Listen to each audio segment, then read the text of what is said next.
Buenos días, amados hermanos y amigos de la Iglesia en Palmira, siervos de la palabra. Un saludo para todos ustedes. Gracias damos al Señor porque estamos transcurriendo esta semana y Dios nos ha concedido un día más de vida y salud, y agradecemos al Señor la escuela que nos está dando, la enseñanza que nos está dando y las pruebas que tal vez nos está permitiendo pasar, al igual que las victorias que nos da y la alegría del triunfo. Lo agradecemos porque todo esto viene del Señor. Vamos a encomendar en las manos de Dios este tiempo y vamos a continuar hoy el estudio de la regeneración y el nuevo nacimiento.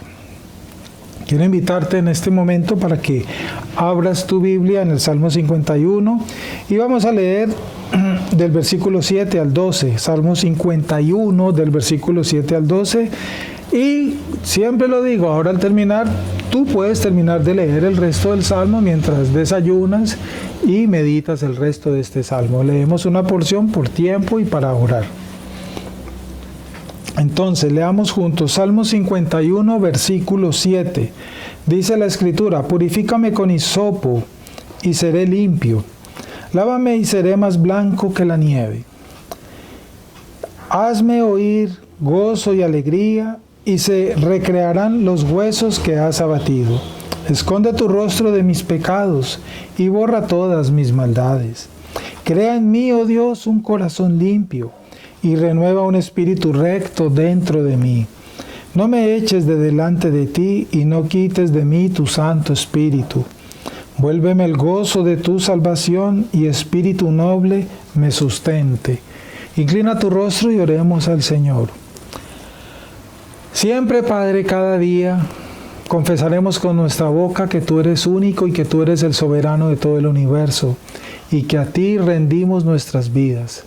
Y lo hacemos por esa convicción que nos ha dado tu Espíritu, el cual has depositado en nosotros. Perdona nuestros pecados cometidos hasta ahora, Señor. Errores muchos hemos cometido, con seguridad. Somos conscientes de muchos de ellos y de algunos otros no somos conscientes, pero tú sabes todo, hasta lo más íntimo, hasta lo más secreto, hasta aquellas cosas que ni siquiera nuestra mente recuerda, tú lo sabes, mi Señor. Encomendamos, Señor, entonces nuestras vidas en tus manos, que tu gracia, como lo hemos aprendido, siga en nosotros, como dice aquí el salmista: devuélvenos el gozo de la salvación cada vez que por causa de nuestra maldad nos sintamos abatidos, derrumbados, destruidos. Tú, Señor, nos levantas y con tu Espíritu nos das nuevas fuerzas, renuevas nuestras fuerzas y nos recuerdas que tus misericordias son nuevas cada mañana, Señor. Permítenos entender esta verdad, que podamos vivir en esta verdad, creer en esta verdad, confiar en esta verdad, porque es la verdad de tu palabra, de ti, que eres el Dios perfecto, soberano y que no eres fluctuante. Tú no cambias, Señor, y tu palabra es para siempre. Y lo que tú haces, Señor, tú no lo cambias. Lo que tú decides ya está establecido por ti. Y, Señor, nada ni nadie te lo cambiará ni te lo quitará. Gracias, mi Señor. Hasta ahora en la mañana encomendamos en tus manos este día, Señor, nuestros amigos, familiares, a toda la iglesia. Guarda a cada uno de mis hermanos. Bendice el fruto de sus trabajos, el trabajo que ellos realizan, cada uno, de acuerdo a los dones y talentos que nos has dado, Señor. La provisión que hemos recibido esta semana la agradecemos, Señor. Y la bendición económica de nuestros trabajos la agradecemos. Agradecemos la provisión que has dado a tu iglesia, Señor, porque has bendecido a nuestros hermanos, a cada uno de nosotros, los miembros de esta tu iglesia, y ellos han compartido esa bendición en obediencia y amor a ti para la iglesia, Señor, porque hemos entendido que tú nos bendices para que compartamos esa bendición y tú nos has recordado siempre nuestro deber y compromiso con nuestra amada iglesia, la cual es tu cuerpo, la cual es la esposa de nuestro Señor Jesucristo y nosotros pertenecemos a ella. Gracias, Señor. Oramos para que esa provisión que tú nos has dado y nos estás permitiendo compartir con la iglesia, tú, Señor, la multipliques, la santifiques y la bendigas conforme a tu soberanía, la multipliques conforme a tu voluntad y sobre todo, Señor, que bendigas ese fruto, Señor, que damos y compartimos para nuestra iglesia y con el cual también sustentamos nuestros hogares. Gracias, mi Señor. Oramos por el hermano que ha tenido escasez, dificultad, pero ahí, Señor, estás tú guardándole y aún en medio de la escasez le has dado lo necesario, porque eso dice tu palabra. Tú nos das lo necesario, Señor. Y cuando tú das abundancia es por tu voluntad, y cuando tú das escasez también, Señor, es bendición y es por voluntad. Tú sabrás por qué recibimos lo que recibimos. Tú eres el soberano. Agradecemos y bendecimos todo lo que venga de tus manos, lo que entendamos y no entendamos, Señor. Lo bendecimos, mi Dios, y confiamos y seguiremos confiando en ti por esa convicción que nos da tu Espíritu en nosotros, esa claridad para entender estas verdades. Guárdanos, Señor, bendícenos entonces y quedamos en tus manos para continuar en este devocional en esta mañana en Cristo Jesús. Amén, Señor, y amén. Qué bueno un tinto hasta ahora. Vamos a continuar entonces. En el día de ayer habíamos iniciado el estudio de un ejemplo para explicar este tema de que la regeneración es permanente en el caso de los apóstoles y en forma particular del apóstol Pedro. Y ayer habíamos quedado allí.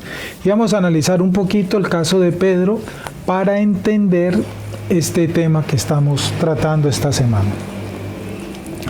Y habíamos citado aquel momento que nos ilustra los evangelios, donde Cristo en un diálogo con los apóstoles le pregunta a los apóstoles: ¿quién dice la gente que soy yo? Ellos dan una respuesta y después Cristo hace la segunda pregunta: ¿y ustedes quién dicen que soy yo? Allí estábamos en esa porción. Muy bien, en una ocasión en particular, en Cesarea de Filipo, Jesús se retiró de entre la muchedumbre y pasó tiempo con su círculo íntimo de amigos, sus discípulos. Ese hecho nos lo narra Mateo capítulo 16, puedes leer ahí en tu Biblia. Ese hecho, Mateo 16, versículos del 13 en adelante. Durante ese tiempo, Jesús les dijo algo como esto, parafraseado. Estamos parafraseando, ambientando ese hecho sucedido allí en ese momento. ¿Quién dice la gente que soy yo? ¿Qué rumores están circulando de mí? O sea, dicho de otra manera para entenderlo, ¿no? Se han vuelto populares. ¿Cuál es la opinión pública sobre mi ministerio en este momento? Todas estas preguntas estaban implícitas en eso que Cristo les preguntó a ellos acerca de la gente, ¿sí? ¿Qué rumores están circulando de mí? ¿Qué han oído ustedes acerca de mí? ¿Qué han escuchado acerca de mi ministerio, de las cosas que yo hago? Uno por uno sus discípulos respondieron la pregunta.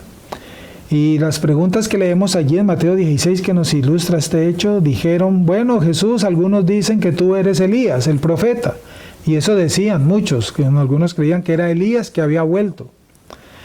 Recordemos que como Elías nos narra la escritura que fue llevado, fue arrebatado, entonces decían que iba a volver, entonces creían que era Elías que había vuelto. Algunos decían que eres Juan el Bautista. Algunos dicen que eres un profeta. Y así sucesivamente. Ahora Jesús dijo, parafraseado, ambientando ese momento, repito. Esto suena interesante, ¿no? Como si Jesús estuviera diciendo, interesante todas esas opiniones que escuchan que la gente tiene de mí, qué interesante. Ahora, ¿desconocía esas opiniones de la gente hacia él mismo, Jesús? Respuesta: no, Jesús lo sabe todo. Jesús no es que desconociera qué estaban diciendo las gentes de él y entonces necesitaba ser informado de parte de sus discípulos. No, recordemos que Jesús, igual que el Padre, todo lo saben. Jesús, la segunda persona de la Trinidad, el Hijo de Dios, la segunda persona que se hizo hombre. Jesús, en su divinidad, en su deidad, él lo sabía. Y entonces, ¿por qué lo preguntó? Pues porque era necesario que quedara esa enseñanza con un objetivo para nuestros días. Jesús hizo muchas cosas. Él dijo en algún momento: conviene que lo hagamos. Jesús no necesitaba, en ese sentido, por ejemplo, ser bautizado. Porque Juan le dice: ¿cómo es que usted viene? Usted no necesita, antes usted bautíceme a mí, le dijo Juan. Pero Jesús le dijo: no, Juan, conviene para que se cumplan las Escrituras. Y por eso mismo Jesús les preguntó, porque había un objetivo en ese día, en ese momento, para enseñarnos algo, y así sucedió. Pero no es porque Jesús lo desconociera, repito. Ahora bien, Jesús entonces, ¿qué dice parafraseado? Bueno, suena interesante todas estas opiniones, ¿no? Pero ustedes tienen una visión íntima de quién soy yo, porque ustedes están conmigo, permanecen conmigo, me escuchan constantemente, me ven constantemente, parafraseado, ¿cierto? Lo que he estado haciendo, lo que les he estado ilustrando, enseñando. Ahora, de acuerdo a eso, ¿qué opinan ustedes? ¿Quién dicen ustedes que soy yo? De acuerdo a lo que ustedes ven de mí, que yo comparto con ustedes, ¿quién dicen ustedes que soy yo? Porque una cosa es lo que diga la gente. Muchas gentes no permanecen conmigo.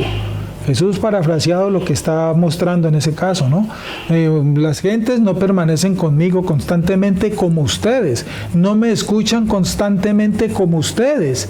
No ven lo que yo hago constantemente como ustedes. Entonces hay una diferencia entre las gentes y ustedes. Ahora yo quiero saber, como ustedes ya son diferentes a las gentes, ahora, ¿quién dicen ustedes que soy yo? De acuerdo a lo que comparten y ven conmigo. Qué interesante, entendemos esa diferencia, ¿no? ¿Qué piensan ustedes de mí?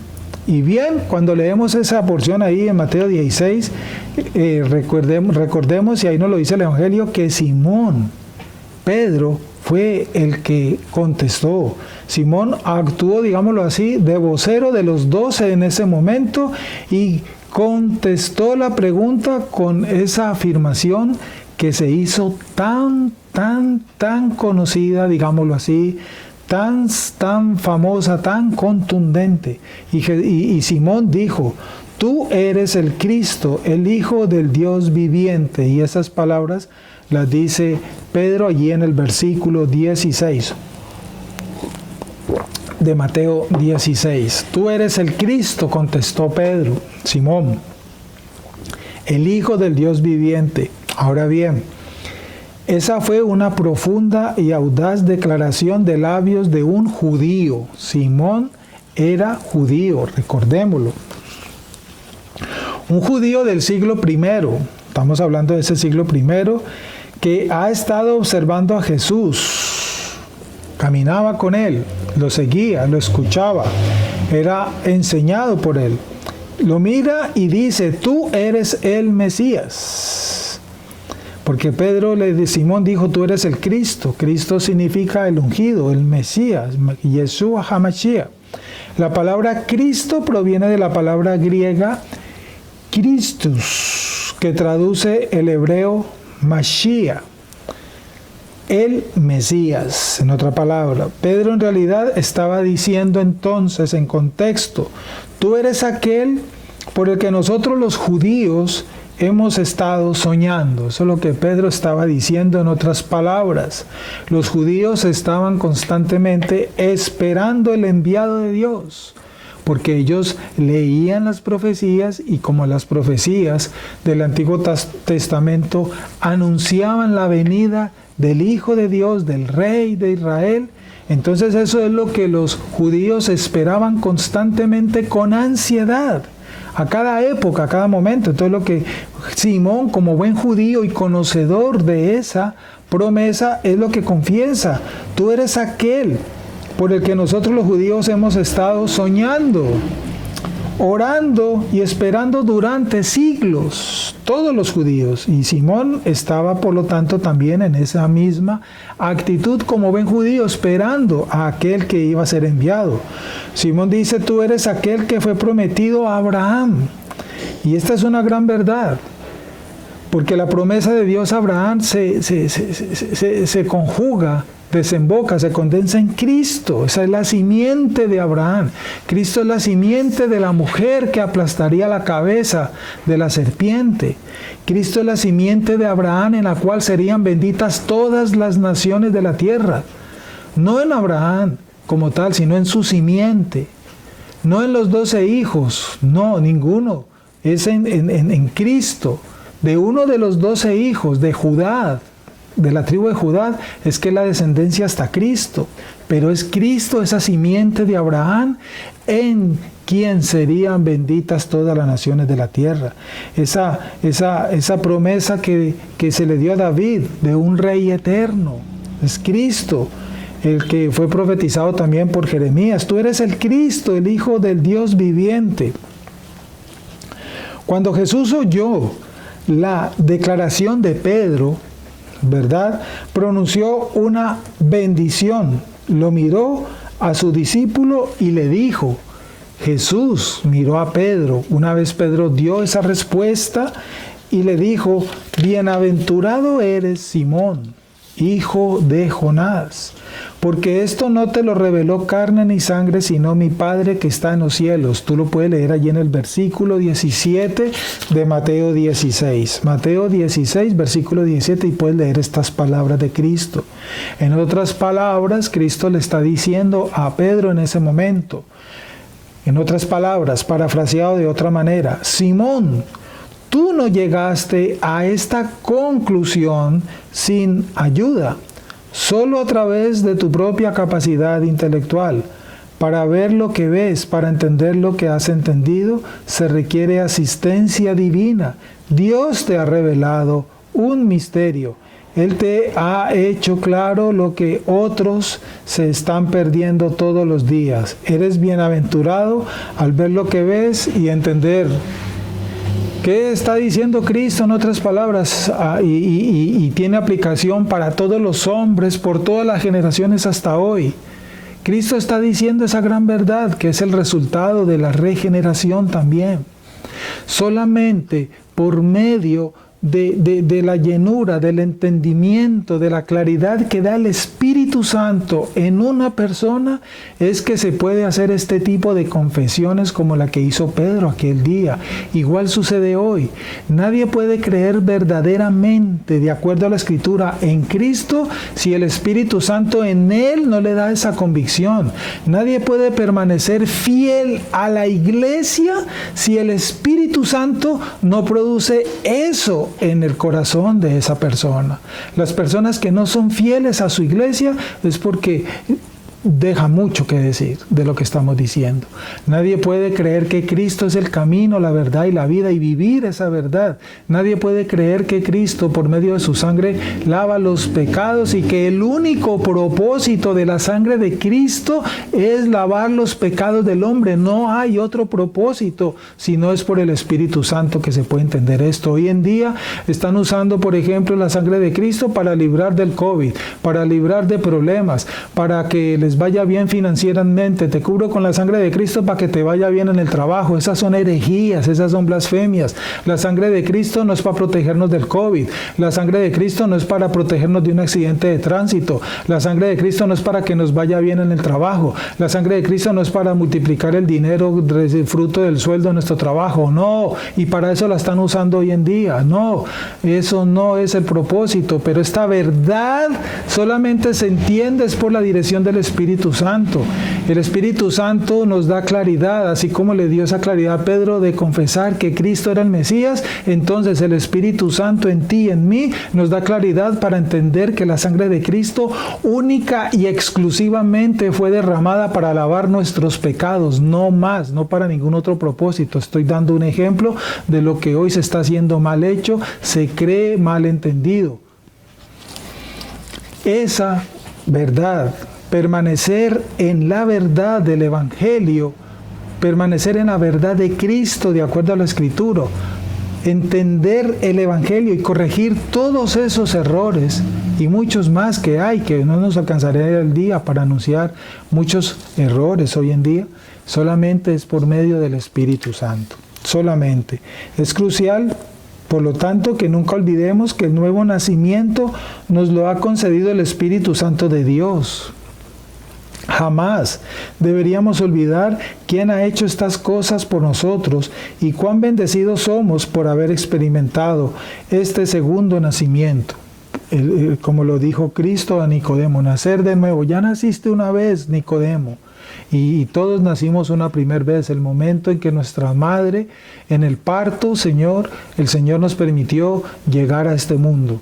¿cierto? Cada uno de nosotros, nuestras madres nos parieron en algún momento y en ese momento tuvimos ese primer nacimiento, pero es necesario un segundo nacimiento. Eso fue lo que Cristo dijo. Y ese toque, ese segundo nacimiento viene de la mano de Dios, del poder de su Espíritu Santo. Al igual que Pedro, hemos recibido el toque sanador de Dios para que veamos lo que otros no ven. Solamente con el Espíritu Santo de Dios es que podemos entender estas verdades, entender realmente los propósitos del Evangelio, entender realmente la obra de Cristo, que significa que Cristo es el camino, la verdad y la vida. ¿Qué significan esas promesas? ¿Para quién son esas promesas? Solamente por medio del Espíritu Santo, solamente por medio de estar en un estado distinto, o sea, de haber recibido ese nuevo nacimiento, porque con el primer nacimiento es imposible entender las verdades del Evangelio. Con el primer nacimiento es imposible que el hombre se acerque a Dios. Nunca nadie se acercará a Dios, como lo dijimos ayer y anteayer, en su propia voluntad humana. Por eso cuando decimos o se dice, dale una oportunidad a Dios, acércate a Dios, confía en Dios, cree en Dios. El hombre natural, en su convicción natural, es imposible. Los hombres están inhabilitados, todos los hombres, por causa de su estado de muerte, por causa de ese estado de depravación total que traemos todos desde Adán. Nadie puede tener fe en su propia voluntad para creer de una forma correcta a Dios. Nadie puede entender por su propia voluntad el verdadero mensaje de la palabra de Dios. Nadie puede entender el verdadero propósito del derramamiento de la sangre de Cristo. Nadie puede entender qué significa el nuevo nacimiento. Nadie puede entender lo que significa la doctrina de la doble imputación. Nadie puede entender lo que significa la doctrina de nuestra unión con Cristo. Nadie puede entender la doctrina de la predestinación. Nadie puede entender, si no es por el Espíritu Santo, todas estas doctrinas. Sin el Espíritu Santo nadie puede entender que Cristo no murió por todos los hombres, sino únicamente por los escogidos de Dios, y que eso es bien claro en el Evangelio. Sin el Espíritu Santo nadie puede entender que es Dios quien va a mandar al infierno a muchas gentes, y que es Dios quien va a traer a su casa a muchas gentes. Esa es la elección de Dios, y es una verdad que está en la Biblia, y solamente el Espíritu Santo nos da luz para verla, leerla y entenderla. Nadie puede entender todas estas doctrinas que son conforme a la Biblia, que son las doctrinas que enseñó Jesucristo, que ese es el Evangelio de Jesucristo, las buenas nuevas, si no es por el Espíritu Santo en esa persona que da luz, claridad, entendimiento de estas verdades. Nadie puede entender que ha sido resucitado y que es una nueva criatura y que tiene un corazón nuevo y una mente nueva si no es por el Espíritu Santo. Nadie puede entender que Dios lo escogió desde antes de la fundación del mundo si no es por el Espíritu Santo. Todas estas doctrinas son el resultado, entenderlas a la luz del Evangelio, del contexto bíblico, solamente por medio de un corazón nuevo, una mente nueva, resultado de la regeneración y del nuevo nacimiento. Por eso, si no se es regenerado, si no se nace de nuevo, nunca, jamás podrá alguien entender esta verdad que es el Evangelio de Jesucristo. Nunca nadie podrá acercarse a Dios verdaderamente, porque muchos se acercan, pero no verdaderamente. El acercamiento verdadero solo lo produce el Espíritu Santo. La vida nueva, transformada, la produce el Espíritu Santo. Todo es la obra del nuevo nacimiento producida por el Espíritu Santo. Dios nos escogió, Dios decide quién va a ser su hijo por adopción. Dios escogió desde antes de la fundación del mundo, y Él entrega a sus escogidos al Hijo. ¿Y qué hace el Hijo? El Hijo derramó su sangre para lavar los pecados de los escogidos del Padre.